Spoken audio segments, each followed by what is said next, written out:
Hi, I'm Stefan, the BMW DIY guy, and basic maintenance on your BMW doesn't have to be complicated or expensive. I'll show you how.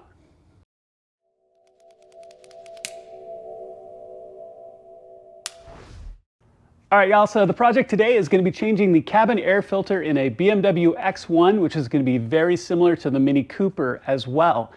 Now, whenever you take your car in for maintenance, which is super important, you can't neglect it, you're going to see a number of items on that list, and very frequently there are things you can do yourself. And where you can, I highly recommend it. You can save that shop time, you can get some more familiarity with your car, and you can do some of the basic maintenance things on your own and really save yourself the time and trouble. Now, remember, the part numbers that you'll need for this particular project will be listed in the video description below, and always double check for your particular car. But I'm going to walk you through the cabin air filter. This is something there's no reason to pay a shop or your dealership to do, and I'll show you how. So let's jump into the car, let's get started. All right, so here we are on the right side of the car, or the passenger side for US vehicles.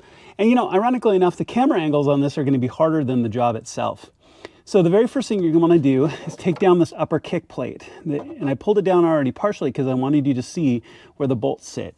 You've got two little 8mm nuts here and here on both sides on posts, and then you can kind of get your fingers up in and then just pry this down. When it comes down, you'll see that it's still plugged into your sound speaker right there. You've got an ambient light in the back, and you've got your electrical outlet right there. And if you didn't realize you had one right here, a lot of folks don't until they take their kick plate down. You actually do have a spare lighter socket right here on this side. So if you wanted to plug something in, you certainly could. Okay, so go ahead and unplug the speaker, unplug the light, unplug the power socket, and then take this piece and set it aside. All right, now that that trim piece is down, we're going to want to take this side piece off right here. Now, normally in that hole right here, there is a T20 screw. For whatever reason, in this car, it's missing. But go ahead and take that T20 out. And then this plastic piece is on a series of those plastic rivet posts. I find it easier to grab the back edge and start to pull it away from those posts. And you can hear it start to pop free. There we go. As it'll just come free just like that.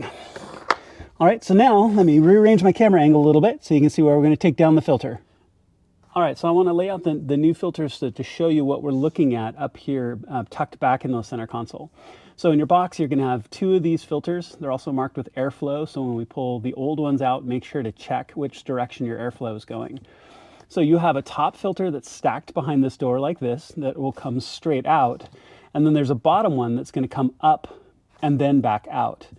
I'm a big fan of using a pick tool like this to reach in and get a hold of the filter to help you pull it out, because very frequently it's stuck in there pretty well, especially the top one.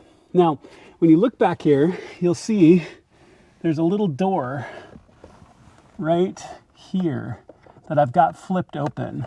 The filter is back right here. I can put my fingers right here on the edge of it, which is why I'm going to use a pick tool to get a hold of it. But there's a little flip lock. You just flip this door open, and then you can reach in and pull that filter out.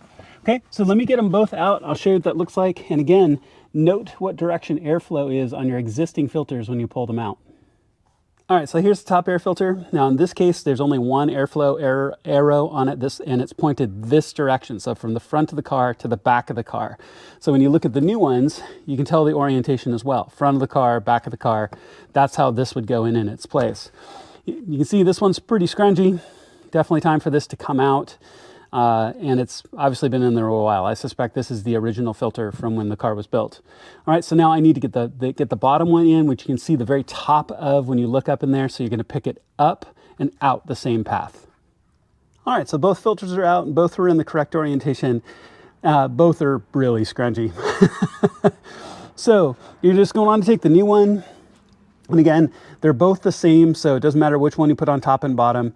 You're just going to be careful as you slide this in. So, because the opening is just barely big enough to fit this in. So on the bottom one, really kind of slide it in carefully and then fit it down into place. The second one is going to stack right on top of it. So to get clearance, you have to make sure to get this bottom one in and in the correct orientation. Okay, so get the airflow right, front of the car to the back of the car, put in the bottom one, and then we'll get the top one in, and you're almost done. All right, so the bottom went in really easily. I just made sure that it fit in all the way in and slid down, and it's nice and level. The top one is sliding right in as well with no issues. So I just wanted to show what it looks like partially in place. I'm just going to push it the rest of the way in, and then you can snap that cover closed. All right, so with both filters in and the door closed, we can go back to reassembly. So the side panel goes on first. Now that it's off, you can see a better idea of how it hooks in. There are 2 hooks on the back, so you're going to swing those back hooks in first, and then swing it forward where these 2 clips will hold it in place. And go ahead and put that 20 millimeter screw back in right here. All right, then you're going to want to put the kick plate back on. It also has hooks here on the back, so when you put this back in, it's going to go hooks first and then swing upwards. Make sure to plug in your sound speaker, your light, and your plug for your lighter that you might not have known it existed. All right, so plug all that back in, swing this plate back up into place, and just tighten down those 2 8mm nuts here and here. And at that point, you're all done. All right, all done, so go ahead and clean up and put your only couple tools away. And this is a great way to save money in doing basic maintenance on your car. So whenever you get that routine maintenance bill, make sure to look it over and take a look at the things that you could potentially do yourself.